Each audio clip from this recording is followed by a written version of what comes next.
نص كيلو من صدور الفراخ مقطعاها مكعبات علشان تسهل عليا الفرم، ومجمداها. لو انت مش عايزه تجمدي استخدمي مع الفرم تلج مجروش، التلج بيفرق جدا في مضة السوسيس. هضيف بقى بيضتين وهفرم ربع فلفلايه حمراء مع فصين توم، ممكن تستخدمي الفلفل الحار، انا مستخدمه البارد.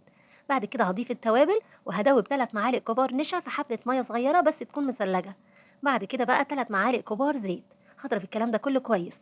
الخليط هحطه في التلاجة نص ساعة. هنا بقى دهنت كيس زيت وبالمعلقة كده غطستها في الزيت، هاخد من الخليط وهاتني الكيس وبظهر السكينة أو بإيدي ممكن تضغطي، هتشكل معاكي شكل السوسيس. هنحطهم بقى على صينية مدهونة زيت، وأنا اخترت طريقة التسوية على البخار لأنها طريقة صحية أكتر بكتير من طريقة الأكياس والفويل، حتى لو مش هتديني الشكل الحلو اللي بدور عليه. صينية بقى فيها مية وبحط عليها صينية السوسيس، بغلفها بالاسترتش وبعد كده بغطيها بفوطة أو بغطا. بسيب السوسيس على نار متوسطة لمدة ربع ساعة، ما تزوديش عن كده عشان ما تفرش منك قوي.